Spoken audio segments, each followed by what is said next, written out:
Hi, in this presentation, we are going to explain three key concepts of object-oriented programming: inheritance, overriding, and overloading.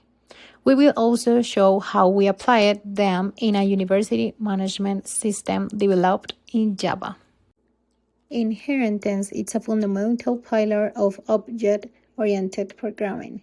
It allows a subclass to acquire the attributes and methods of a superclass, avoiding code duplication and promoting reuse. In our project, the superclass is person, which contains general attributes such as ID, type of document, names, surnames, and address. From this class, we create three subclasses: a student who has a degree program, teacher who has an academic rank and a list of subjects, and administrative who has a salary and a position in the university.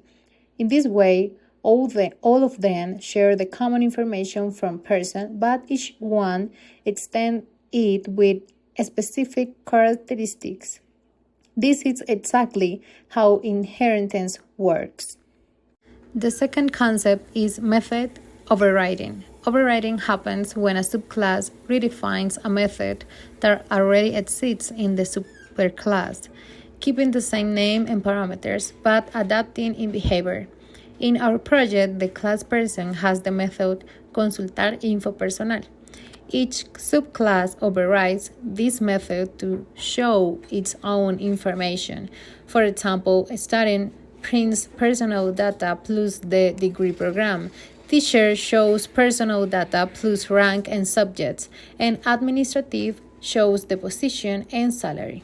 This is a clear example of runtime polymorphisms because depending on the object, the method behaves differently. Overloading occurs when two or more methods have the same name but different parameters. In our project, we applied it in the method setDirección. One version of the method receives the full address as a string, and another version only receives the house number and views the address automatically. Here we can see the UML class diagram of our project. At the center, we have the class Universidad, which manages the list of students, teachers, and administrative, and provides the CRUD operations. At the bottom, the class person appears as the superclass. From it, three subclasses inherit: student, teacher, and administrative. Each one extends the common attributes of person with its own specific characteristics.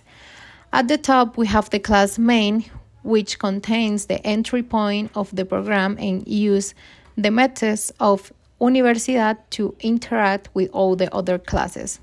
This diagram shows the application of inheritance, composition, and the relationships between the elements of our system. In conclusion, this project allows us to understand how inheritance, overriding, and overloading work in object-oriented programming. We also learned that these principles make software more organized, reusable, and easier to maintain. Thank you for your attention.